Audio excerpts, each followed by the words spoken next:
Assalamualaikum, apa kabar kalian semua? Mari kita doakan agar semua diberikan kesehatan dan dilancarkan segala urusan. Kali ini kita akan menyajikan rangkuman film yang berjudul.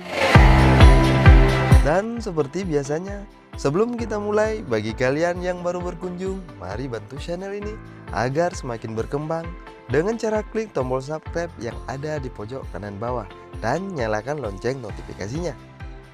Kalau sudah, saya ucapkan terima kasih yang sedalam-dalamnya untuk kalian. Untuk menghemat waktu, langsung aja ke alur ceritanya.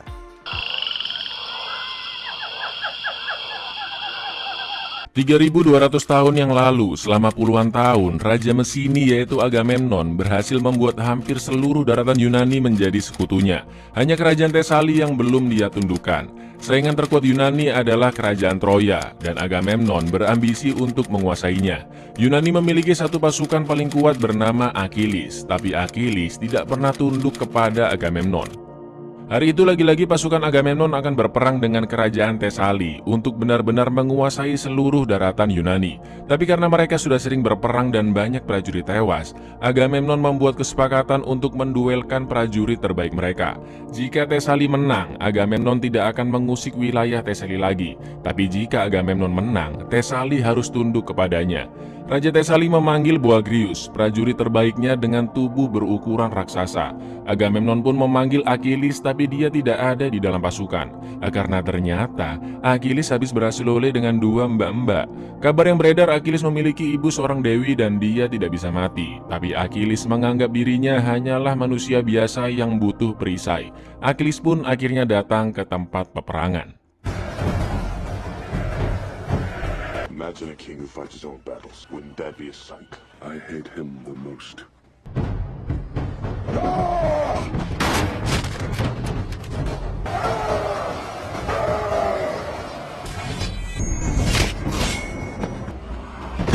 Kini Yunani benar-benar sudah dikuasai oleh Agamemnon. Raja Sparta yaitu Menelaus memiliki istri muda bernama Helen. Mereka mengadakan pesta karena Troya dan Sparta sudah berdamai dan menjadi sekutu. Troya memiliki dua pangeran yaitu Paris dan Hektor. Paris belum memiliki pengalaman perang sama sekali, sedangkan Hektor adalah prajurit Troya terkuat dengan keahlian pedangnya. Ternyata diam-diam Helen berselengki dengan Paris dan sudah sangat sering melakukan hubungan diam-diam.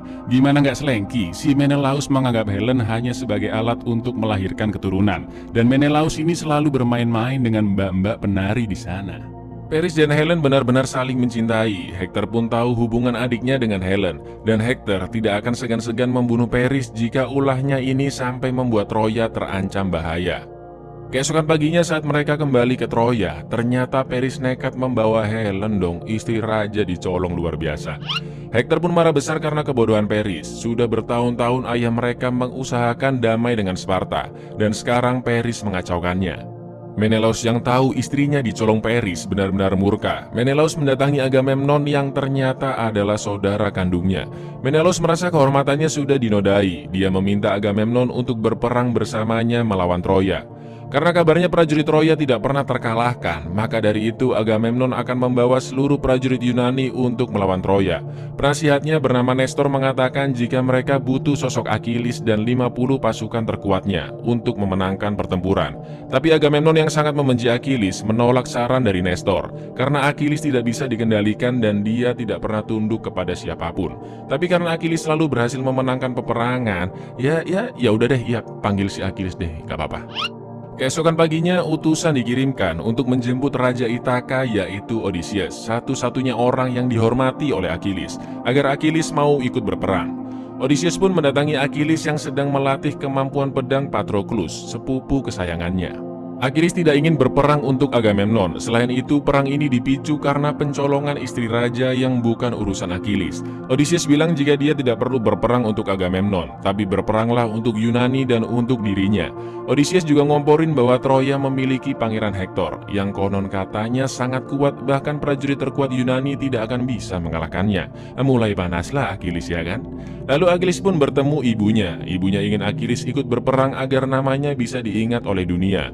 Karena perang Troya adalah perang besar, Achilles pun akhirnya memutuskan ikut pergi berperang.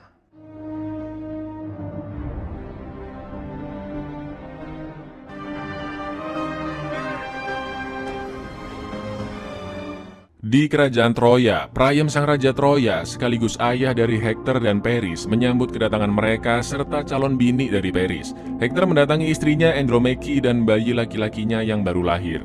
Lalu datanglah Briseis, sepupu Hektor dan Paris. Hektor ingin Helen dipulangkan ke Sparta, tapi Priam tidak setuju karena Paris pasti akan mengikutinya. Hektor bilang jika Sparta dan Yunani akan menyerang dan Troya tidak akan bisa menang melawan mereka.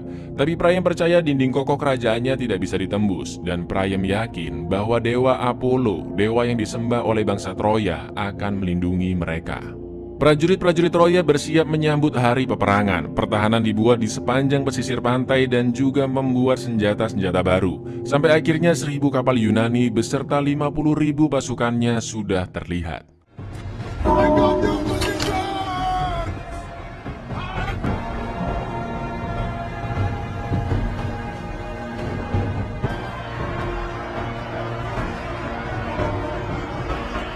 Kapal Achilles dan 50 pasukan terkuatnya sudah mendahului ribuan kapal di belakangnya. Mereka akan menyerang duluan tanpa mengikuti perintah Agamemnon. Ini lo baru cowok bro ini bro.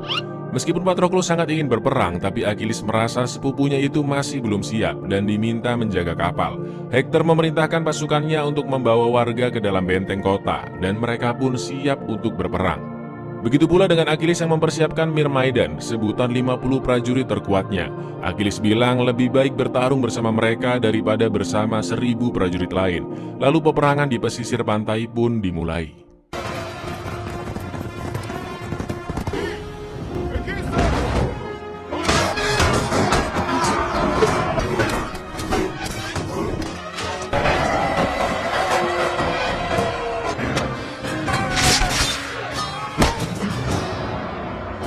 Tanpa bantuan 1.000 kapal, Myrmidon berhasil membunuh banyak pasukan Troya dan mereka dipukul mundur kembali ke kota. Terlalu OP Myrmidon ini lur. Achilles memerintah anak buahnya untuk menjarah harta di kuil pendeta. Achilles juga tidak takut dengan dewa penjaga Troya yaitu Apollo. Lalu datanglah Hector and the gang.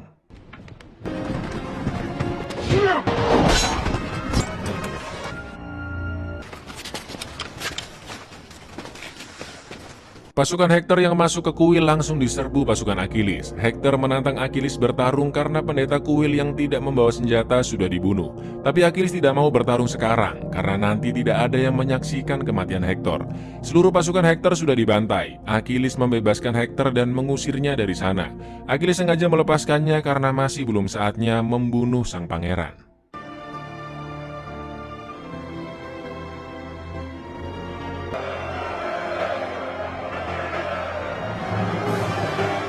Tangan kanan Achilles bernama Eudoros menunjukkan Briseis yang ditangkap para prajurit di kuil. Siapa tahu ya kan, Achilles bisa bersenang-senang dengannya. Briseis nggak terima Achilles membunuh para pendeta Apollo, tapi ternyata Achilles selama berperang tidak pernah membunuh pendeta satupun. Dengan kata lain, yang membunuh adalah anak buahnya. Prajurit-prajurit Yunani membuat benteng di pesisir pantai, lalu raja dari berbagai wilayah di Yunani memberikan hadiah ke Agamemnon atas keberhasilannya menguasai pantai Troya. Padahal kan itu berkat pasukannya Achilles. Lalu mereka semua diminta pergi karena Agamemnon ingin berbicara empat mata dengan Achilles. Agamemnon menegaskan bahwa para raja tidak akan tunduk di hadapan Achilles, dan nama yang akan dikenang sejarah bukanlah Achilles yang hanya seorang prajurit, melainkan raja dari segala raja, aka dirinya sendiri lur. Agamemnon semakin memanas-manasi Achilles dengan mengatakan akan bersenang-senang bersama Briseis, dan entah kenapa Achilles berusaha melindunginya. Achilles sudah muak dengan Agamemnon. Dia berjanji sebelum mati, dia ingin tersenyum melihat mayat Agamemnon. Kerajaan Troya berduka atas kematian banyak prajuritnya. Para pendeta dan bangsawan yakin dinding Troya tidak akan bisa dilewati dan mereka akan memenangkan peperangan. Karena mereka punya pemanah-pemanah hebat dan juga Hektor, prajurit terbaik Troya. Tapi Paris tidak ingin perang dilanjutkan karena dia yang memulai masalah ini, maka besok pagi dia akan mengajak duel Menelaus untuk mendapatkan Helen. Paris mengatakan cintanya kepada Helen sama seperti ayahnya mencintai Troya. Priam pun memberikan pedang bersejarah Troya untuk pertarungannya nanti.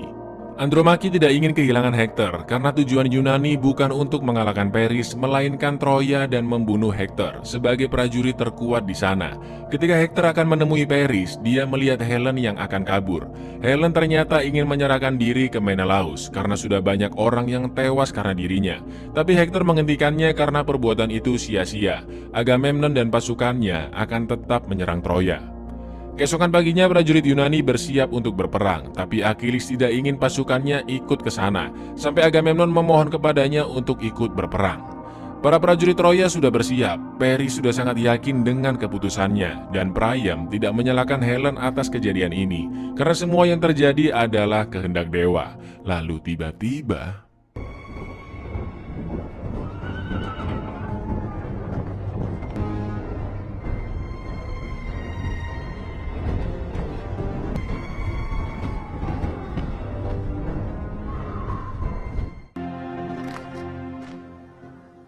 Gila, baru kelihatan banyak banget pasukan Yunani, lur. Para pemimpin pun bertemu. Jika ingin berdamai, Agamemnon ingin Helen dikembalikan dan Troya harus tunduk kepadanya. Tapi Hektor menolaknya karena tidak ada satupun putra Troya yang tunduk pada penguasa asing. Paris mengajak Menelaus berduel untuk mendapatkan Helen, dan setelah itu perang harus berakhir. Awalnya Agamemnon tidak setuju karena dia ingin menguasai Troya, tapi Menelaus ingin membalaskan dendamnya, dan ketika Paris sudah dikalahkan, Yunani bisa langsung menyerbu Troya. Duel pun akhirnya dilakukan.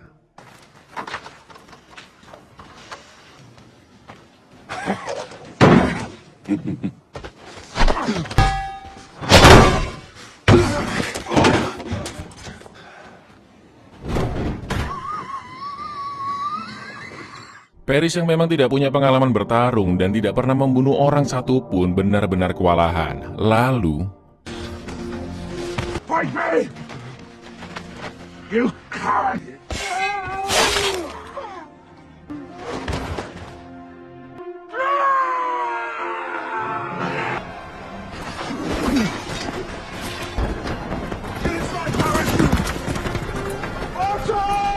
Yunani mulai menyerang, tapi karena prajurit Troya bertahan di dekat tembok, jelas itu tidak menguntungkan pihak Yunani, ya kan? Banyak prajurit Yunani tewas karena terkena panah dari atas. Lalu Hektor menyerang Ajax, salah satu prajurit terkuat selain Achilles.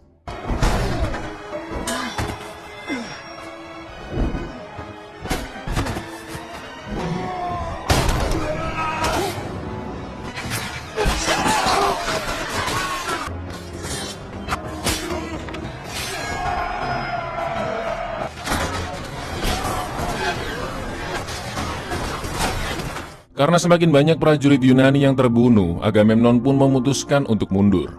Back to the ships! Back to the ships!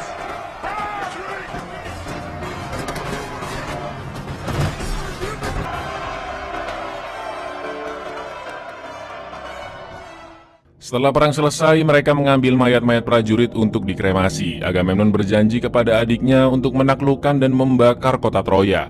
Moral prajurit-prajurit Yunani sudah jatuh. Mereka butuh sosok Achilles untuk membangkitkan moral mereka. Tapi karena Agamemnon masih tidak mau menemui Achilles, Odysseuslah yang akan membujuknya.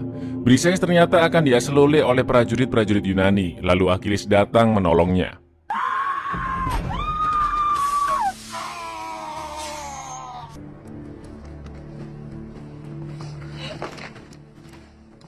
Achilles memberikan pandangannya ke Briseis bahwa tidak ada yang namanya dewa. Lalu ketika Achilles tidur, Briseis berniat akan menggorok lehernya. Achilles pun tidak melawan karena dia percaya semua orang pasti akan mati. Nah terus, tiba-tiba mereka berhasil dong. Dan sejak saat itu tanpa disadari mereka saling jatuh cinta. Keesokan paginya Odysseus membujuk Achilles untuk ikut berperang karena prajurit-prajurit Yunani benar-benar membutuhkan sosoknya. Tapi Achilles tetap memutuskan untuk pulang besok pagi. Di Troya, para pendeta dan bangsawan menyarankan untuk segera menyerang Yunani karena moral musuh sudah hancur. Meskipun Hektor menahan ambisi mereka karena pasukan Achilles tidak ikut berperang sebelumnya, tapi Priam lebih mempercayai perkataan para pendeta yang meramalkan kemenangan bagi Troya. You're confident about the meaning of these omens? The desecration of his temple. Prepare the army, we attack at daybreak. Father, we're making a mistake. Achilles terbangun dari tidurnya karena mendengar sesuatu. Ternyata Troya menyerang saat pagi buta. Prajurit Yunani langsung bersiap untuk berperang, tapi Troya sudah menang start.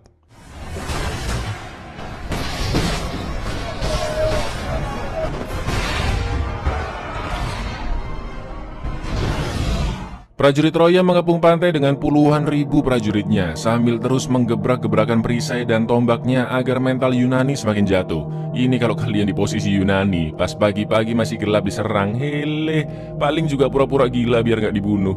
Ketika prajurit Yunani mulai ketakutan, Achilles dan Myrmidon datang dan perang pun dimulai.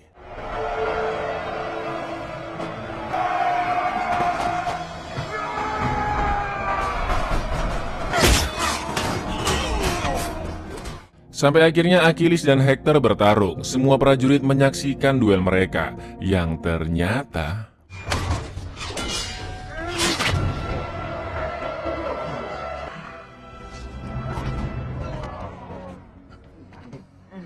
itu bukanlah Achilles melainkan Patroclus, sepupu dari Achilles. Lalu perang pun berakhir. Achilles ternyata masih ada di dalam tenda. Ketika Achilles tahu sepupunya Patroclus tewas, Achilles benar-benar marah dan tidak terkontrol. Pakai R.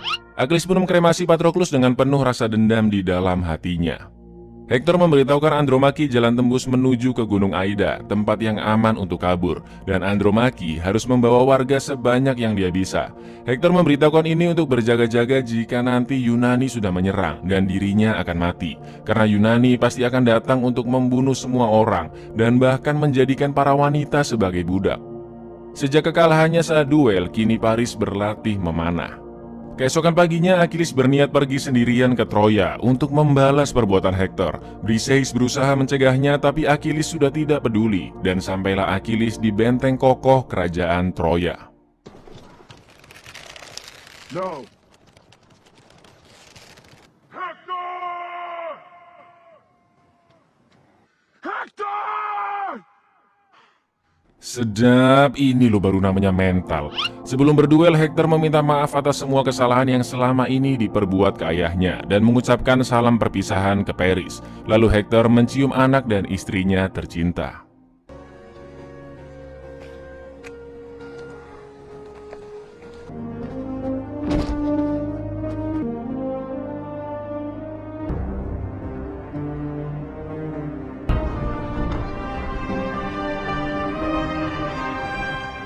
Hector ingin ada kesepakatan bahwa siapapun yang menang nanti akan membiarkan yang kalah dimakamkan sepantasnya. Tapi Achilles sudah tidak mempedulikan omongannya. Tidak usah banyak bacot, akan kubunuh kamu sekarang juga, Hector. Now you know who you're fighting.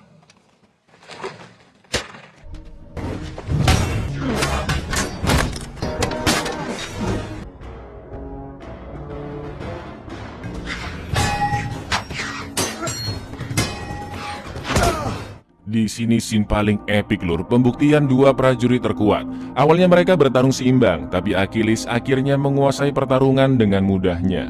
Sampai akhirnya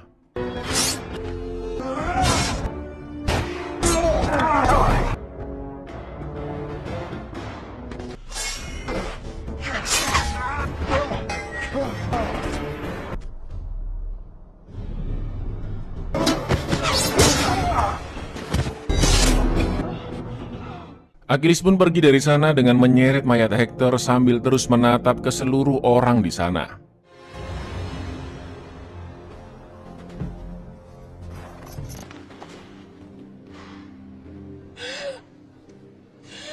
Malam harinya, Priam menyelundup masuk ke tenda Achilles. Priam memohon agar mayat anaknya dikembalikan padanya untuk dimakamkan secara layak.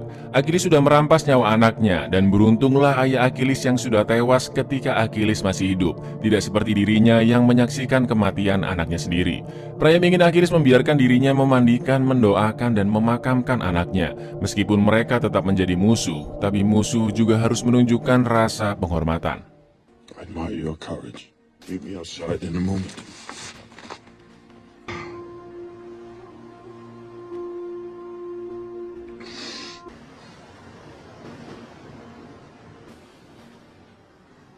Kata Achilles, Hektor adalah musuh paling tangguh yang pernah dihadapi. Karena upacara pemakaman berlangsung 12 hari, Achilles bilang Yunani tidak akan menyerang Troya dalam 12 hari ke depan. Briseis kini dibebaskan oleh Achilles dan sebuah kalung diberikan kepadanya. Achilles pun memuji Priam bahwa dia adalah raja yang jauh lebih baik dibandingkan raja Yunani alias Agamemnon, dan upacara pemakaman Hektor pun dilaksanakan.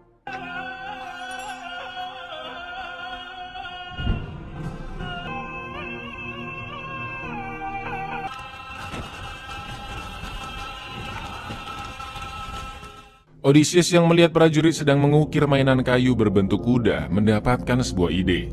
Lalu scene berganti ke Achilles yang meminta maaf ke Eudorus karena sudah memukulnya. Achilles ingin Eudorus membawa pasukan Myrmidon pulang ke rumah dan tidak terlibat perang, sedangkan Achilles harus tetap melakukan pertarungannya di sana.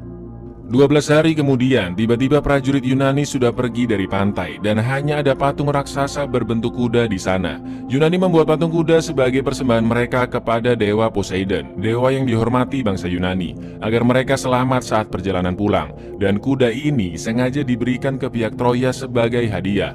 Paris ingin patung itu dibakar, tapi para pendeta yang mengagungkan dewa tidak ingin mereka kualat karena menghancurkan persembahan untuk dewa.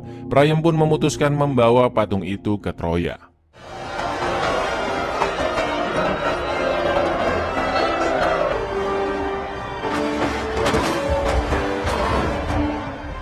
Semua warga bersorak-sorai karena kuda raksasa itu adalah simbol kemenangan mereka. Padahal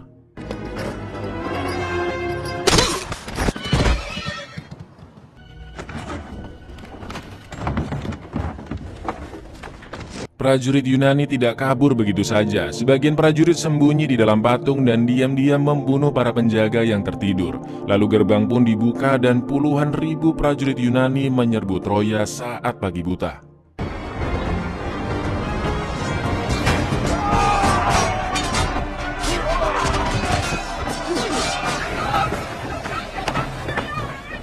Semua pria dibunuh dan para wanita diperkaos terlebih dahulu baru dibunuh. Bangunan-bangunan mulai dibakar dan Troya semakin hancur, sesuai janji Agamemnon kepada adiknya Menelaus. Achilles mencari keberadaan Briseis, sedangkan Andromache membawa warga-warga ke jalan tembus untuk menyelamatkan diri. Tapi Paris tidak bisa ikut karena dia harus melindungi ayahnya dan mencari Briseis. Paris memberikan pedang Troya ke seorang anak muda. Dengan pedang itu, rakyat Troya masih memiliki masa depan. Paris pun harus berpisah dengan Helen. Yunani sudah sampai di pintu kerajaan dan akan menerobos masuk.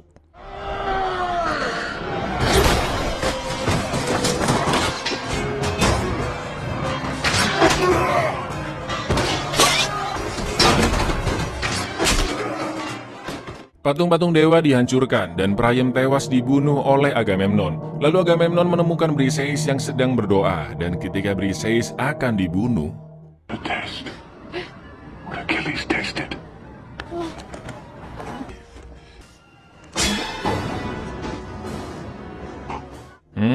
mampus. Para prajurit pun akan membunuh Briseis, tapi Achilles datang menolongnya.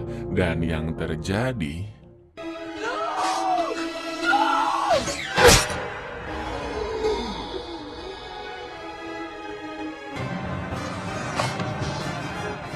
Achilles berusaha bangkit, tapi Paris bertubi-tubi memanahnya. Achilles yang sudah sekarat berkata bahwa Briseis telah membawa kedamaian di dalam dirinya. Achilles pun akhirnya tewas.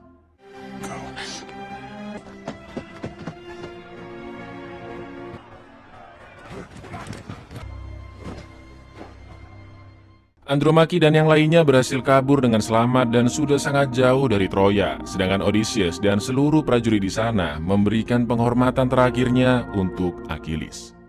But these names will never die. Let them say I lived in the time of Hector. Let them say I lived in the time of Achilles. Buyar, ada fakta menarik tentang sejarah Achilles. Lanjut di kesimpulan ya. Perang kolosal yang sangatlah epik. Mereka berperang membabi buta demi kekuasaan. Yang paling kelihatan si Agamemnon lur. Dengan serakahnya dia terus-menerus memperluas daerah kekuasaannya. Akhir-akhirnya apa? Mampus. Berkali-kali juga disinggung tentang rasa kemanusiaan, patriotisme, harga diri, dan kepercayaan terhadap dewa yang malah berujung petaka. Strategi penyerangan kuda Troya yang penuh tipu muslihat ini sangat terkenal, sampai-sampai nama virus Trojan mengacu ke mitologi tersebut. Dan menurut mitologi Yunani, Achilles memang bisa hidup abadi. Karena dulu ibunya Thetis, nggak pakai es, mencelupkan tubuh Achilles ke sungai keabadian. Sayangnya tumit Achilles tidak terkena airnya. Dan itulah kenapa kekuatan Achilles menghilang ketika tumitnya terkena panah dari Paris. Seru juga ya mitologi Yunani lur. Yowis, aku Icang undur diri, matur nuwun dan say no untuk mencolong bini raja. But say yes untuk klik subscribe di bawah ini.